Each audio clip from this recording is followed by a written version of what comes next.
আকাশবাণী খবর পড়ছি দেবব্রত মণ্ডল। প্রথমে বিশেষ খবর।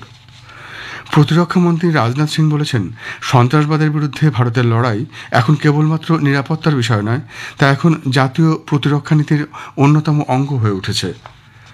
অমিত শাহ বলেছেন, অপারেশন সিঁদুর প্রধানমন্ত্রী নরেন্দ্র মোদীর রাজনৈতিক ইচ্ছাশক্তি এবং 3 সশস্ত্র বাহিনীর অদম্য ক্ষমতার এক অনন্য প্রতীক।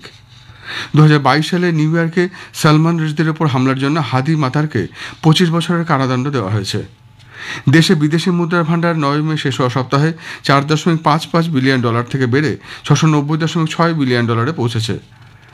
ভারত পাকিস্তান সীমান্তে উত্তেজনার আবহে এক সপ্তাহের বেশি স্থগিত থাকার পর আইপিএল ক্রিকেট আজ আবার শুরু হচ্ছে। অনূর্ধ্ব-19 সাফ ফুটবল প্রতিযোগিতার ফাইনালে ভারত আগামীকাল বাংলাদেশের মুখোমুখি হবে। আসছি বিস্তারিত খবরে। প্রতিরক্ষামন্ত্রী রাজনাথ সিং বলেছেন, সন্ত্রাসবাদের বিরুদ্ধে ভারতের লড়াই এখন কেবলমাত্র নিরাপত্তার বিষয় নয়, তা এখন জাতীয় প্রতিরক্ষা নীতির অন্যতম অঙ্গ হয়ে উঠেছে। গুজরাটের ভুজ বিমান ঘাঁটিতে তিনি গতকাল বলেন, বর্তমান যুদ্ধবিরতির অর্থ হল ভারত তার আচরণের ভিত্তিতে পাকিস্তানের গতিবিধির ওপর কড়া নজর রাখছে। তিনি স্পষ্ট করে জানান, অপারেশন সিঁদুর এখনও শেষ হয়নি।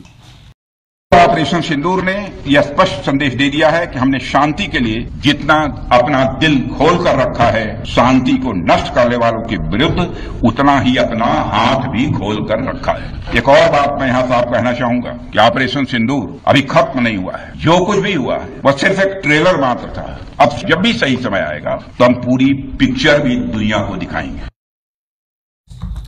অপারেশন সিঁদুরে গুরুত্বপূর্ণ এবং নির্ণায়ক ভূমিকা নেওয়ার জন্য ভারতীয় বায়ুসেনার প্রশংসা করেন প্রতিরক্ষামন্ত্রী। তিনি বলেন, বায়ুসেনার সাফল্য দেশে বিদেশে ভারতীয়দের গর্বিত করেছে।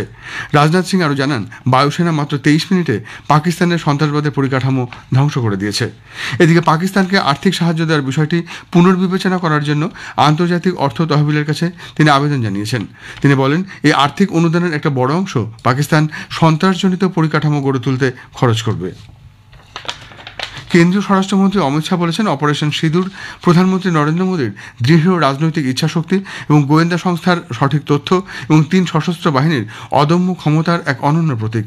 গোয়েন্দা তথ্য আদান প্রদানের জন্য দিল্লিতে গতকাল নতুন মাল্টি এজেন্সি সেন্টার উদ্বোধনের পর শ্রী শাহ বলেন, ভারত তার 3 সশস্ত্র বাহিনী, সীমান্ত সুরক্ষা বাহিনী সহ প্রতিটি নিরাপত্তা সংস্থার জন্য গর্বিত।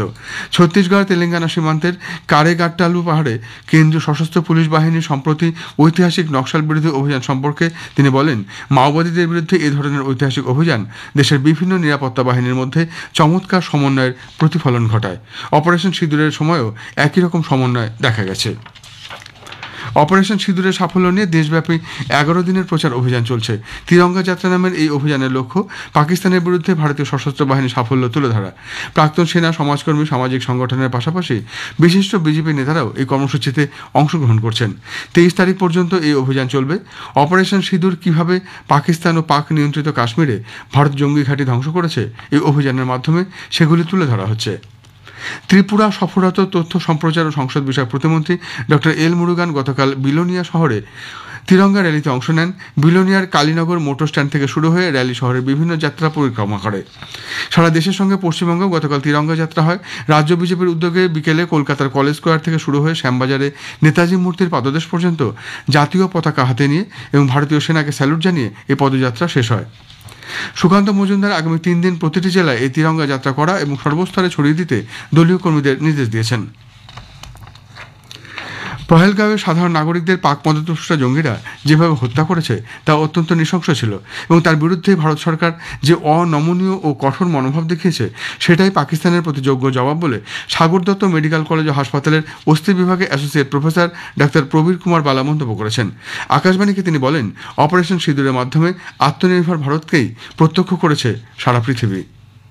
ভারত সরকার প্রথম দিকে একটা কঠোর অবস্থান নিয়েছিল এবং তার ফলশ্রুতি অপারেশন সিন্দুর, এতে সন্ত্রাসবাদীদের যোগ্য জবাব দেওয়া হয়েছে। তাদের বিভিন্ন সন্ত্রাসবাদী যেসব ঘাঁটি আছে সেগুলোকে ভারতীয় সেনাবাহিনী গুড়িয়ে দিয়েছে। এর মধ্যে দিয়ে এক আত্মনির্ভর ভারত প্রকাশ পেয়েছে। সারা পৃথিবী লক্ষ্য করেছে আমাদের কেন্দ্রীয় সরকারের যোগ্য নেতৃত্বে অপারেশন সিন্দুর ভারতকে এক অন্য উচ্চতায় নিয়ে গেছে।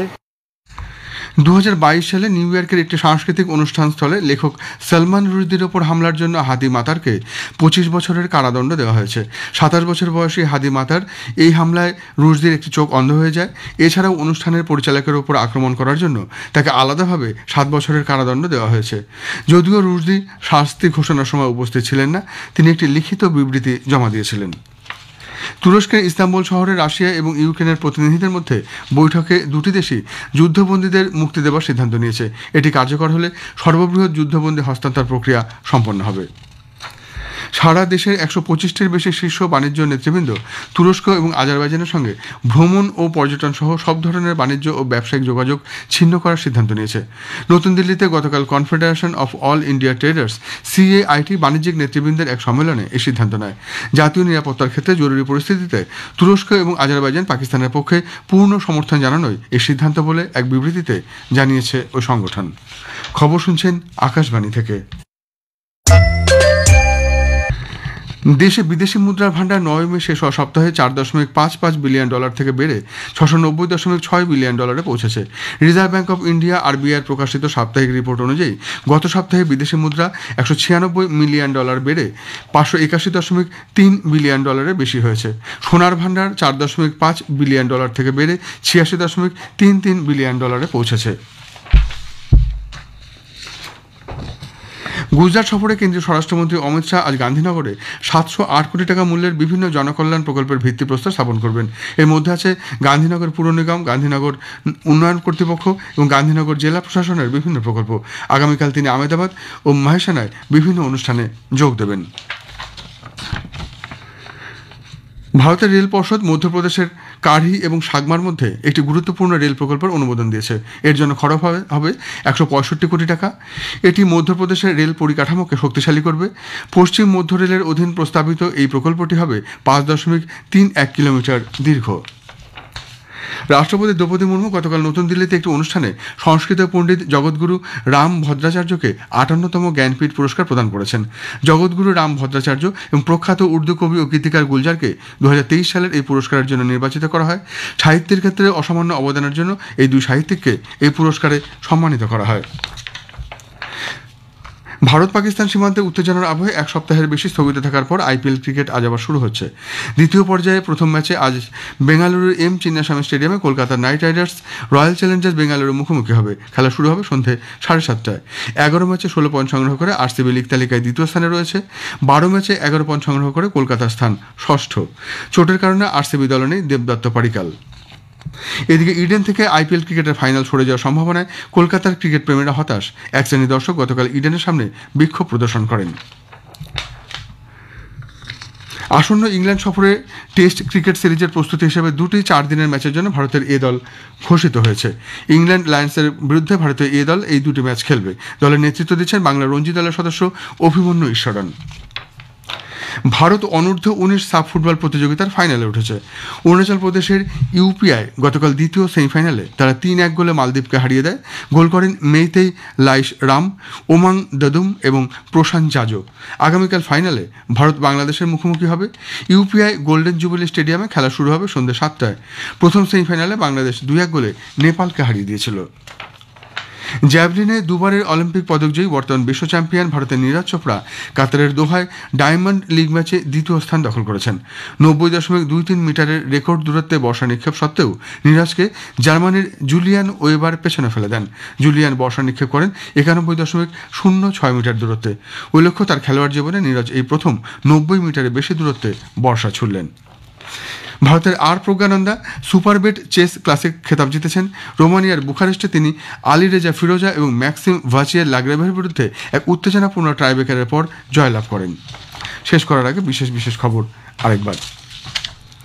প্রতিরক্ষা মন্ত্রী রাজনাথ সিং বলেছেন, সন্ত্রাসবাদের বিরুদ্ধে ভারতের লড়াই এখন কেবলমাত্র নিরাপত্তার বিষয় নয়, তা এখন জাতীয় প্রতিরক্ষা নীতির অন্যতম অঙ্গ হয়ে উঠেছে।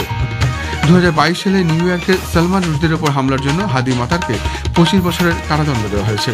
খবর এখনকার মতো এই পর্যন্ত।